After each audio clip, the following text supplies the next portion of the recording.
Okay, I posted a video earlier about how to pretty much cut off the federal government with taxes. I've received a lot of messages and all that. People wondering how we're going to do about this. What's the economic effect that's going to be on it?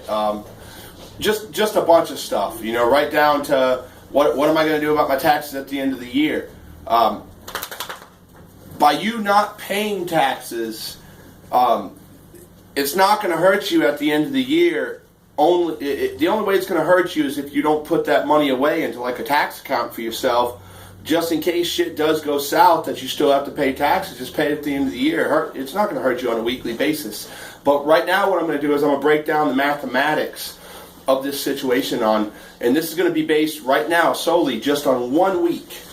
1 week. And I'm being generous on the number of people that would actually participate in this. We're going to start at 150 million people, okay?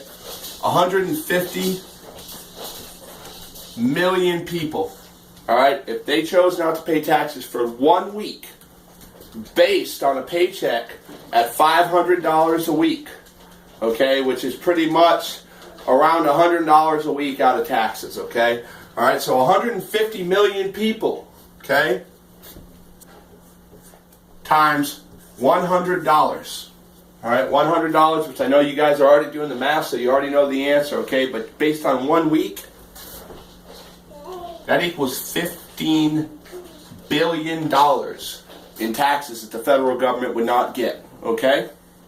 Now, mind you now, $100 is only based on a $500 a week paycheck. There's guys out there that fall into a whole different tax bracket of, they'll make $1,000 a week, which then the government takes like $200 a week out of their taxes. Okay, so it doubles up at that point. Now, do it on a monthly scale. This is based on if we did this just for 1 week. That most likely would not hurt them enough. Okay, but a month, 60 billion. I mean, look at the number, $60 billion. Okay. You see our debt, we're in the trillions, right? What is it, 70-something trillion now, if not more, all right? Now, of the population that pays taxes, which I'm going to write up a number, which is the last time I heard, 13 million illegal aliens don't pay taxes.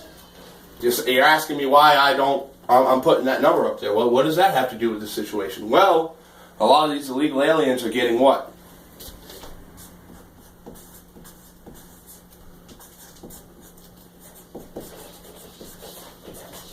Food stamps, as well as other Americans. Some deserve them, some don't.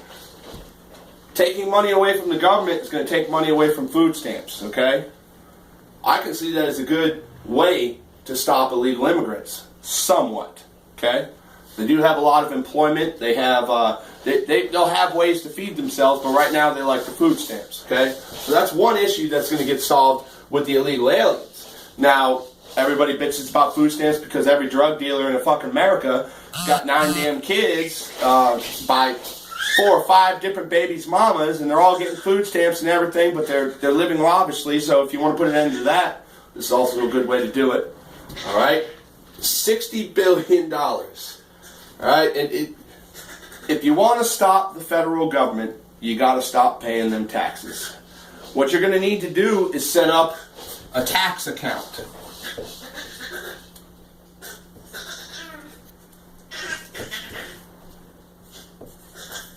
And mind you now, I'm not the best with the damn pen, okay? A tax account and put away a percentage of your paycheck.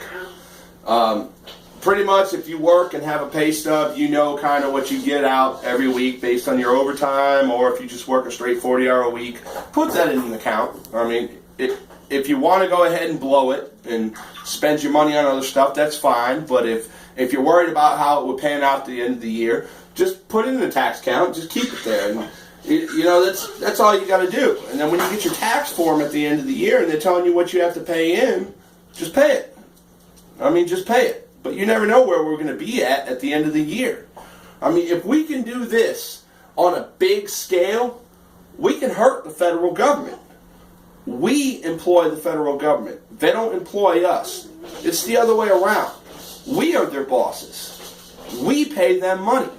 We are their accountants. We are their payroll. That's it. Okay? Now, nobody's telling you to boycott the federal government by going out there and not working.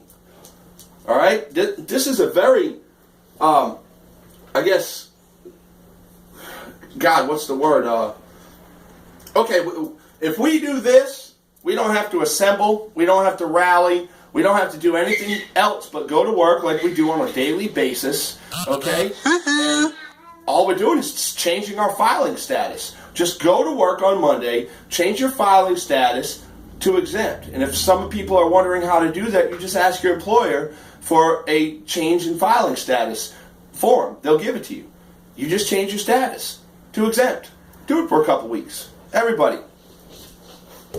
150 million people do it. And if more can do it, that's fine. Why do I say 150 million people? Because I'm pretty sure half of this country are fucking liberals. That's why I say. So they won't be on board. But if 150 million people do it, we can definitely see a change. What's going to happen first off in this whole situation is you're going to see the lower ends of the government starting to be laid off. Like, remember when Obama was asking Congress to go ahead and he wanted them to give him more money, and they denied him at first. The government had to close down. So what happened? Okay? Not state parks. Well, yeah, state parks, they receive funding and all that, but government-funded places like state parks, wildlife refuges, post offices, they were forced to shut down, right? Because Obama's not going to shut down the FBI, right? Not right from the get-go. It's going to shut down the minimal things, which left everything wide open. People are going to be worried about the mail. Oh, well, how will I get my bills and blah, blah, blah, blah, blah. Well, now's the day and age where you can pay your bills online. So if you're going to do this, make the adjustment to pay your bills online, because if it has the effect that I want it to have, postal services will be a factor. Not you getting your packages. There's still UPS. There's FedEx too. I'm not sure if that's actually federally owned, even though they have the name. I'm not sure. But you can still get your packages. You can go ahead and pay all your bills online with a prepaid card if you don't want to link it to your bank account. Because I don't like a bank account either, and I'm not going to put it online. We can do this. We can do this on a big scale, or we can do it on a really small scale and it never mean anything. But so far, all of our protests, everything that we have done, right down to the 1010 rallies, they haven't made an impact in nothing. Okay? Now, Lavoy Vinicum gave his damn life for something. So let's make it something. Let's put our damn heads together, get a really good tactical situation, just a tactical response to this. We need to be smart about it, okay? No amount of protest is ever going to do anything. And I say protest by physically being in a spot, waving a sign, and putting out your grievances. That's not going to do shit. But this is a protest. And it's a protest that means something, okay? Key word behind it.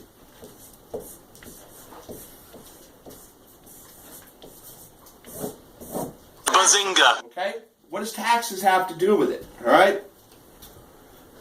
In 1775, we started a war over taxes. For what? Just in case you guys ain't educated.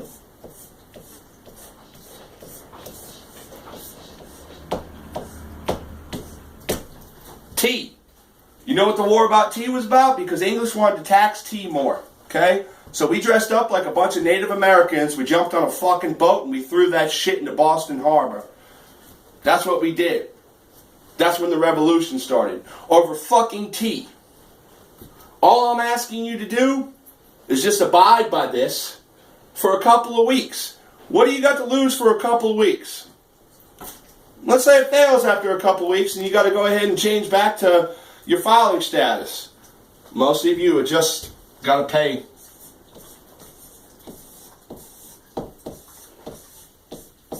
$200. That's it. Let me know what you think about that.